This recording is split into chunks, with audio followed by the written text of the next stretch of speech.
the road than the A6. When you compare it to the BMW and the Mercedes, it's a close third. I think the Mercedes actually feels a little bit more accurate than the BMW out on the road. BMW is a very close second since they've been chasing luxury. They've been sort of softening that 5 Series over time, and this comes in a very, very close third. The last thing to know in the drive section of this review, and I'm being totally honest with this, is that if you drove this vehicle back to back to back with a Lexus LS, a BMW 5 Series, a Mercedes-Benz E-Class, you'd be hard-pressed to tell the difference between those 4 vehicles. They really do feel very similar out on the road. The 2015 Genesis is truly a testament to how far Hyundai has come in so little time, and I'm not talking about the fact that they were making truly terrible cars about 30 years ago. I'm really just talking about that last generation Genesis, because the difference between the 2014 Genesis and the 2015 Genesis is truly eye-opening. The last generation Genesis successfully apologized for its interior that was a step behind the competition, its handling prowess that was a step behind the competition, its lack of ultimate composure out on the road with its low price tag. And I think that it really did a very good job at apologizing for that, because I frequently had to tell people I'd still buy it because it's $20,000 to $30,000 less than your Mercedes or less than your BMW.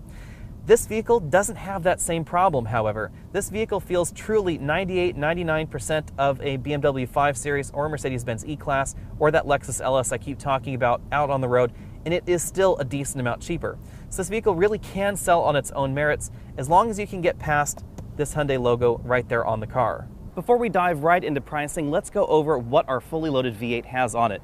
We have 245 with tires up front, 275 with tires out back. Keyless entry, keyless go, and power folding side view mirrors. Large 4-piston brakes, power closing trunk lid, quad chrome exhaust tips, and front and rear parking sensors. Dynamic cruise control, pre-collision warning, lane departure warning, blind spot monitoring, lane departure prevention with active steering, and we of course also have active high beams. We have a heads-up display module right there in the dashboard, and we also have rain sensing wipers. Real wood trim, we have this adjustable thigh cushion. We also have adjustable side bolsters as well. Pricing for the V6 model starts at $38,000. Now you may think that that sounds a little bit expensive, but this is not a Chrysler 300 competitor, it's not a Chevy SS competitor, etc. So you do get an awful lot more luxury features standard on the inside. For instance, we have leather standard, heated seats, paddle shifters.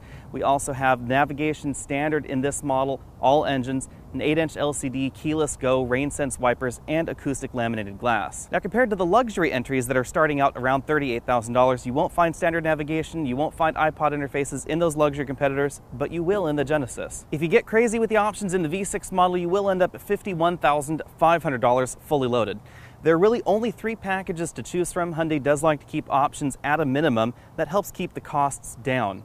Now, $51,500 is, strangely enough, the base price for the V8 model. There's only one option in that V8 model. You get the heads-up display, 9.2-inch LCD, 17-speaker sound system, an active suspension, as well as a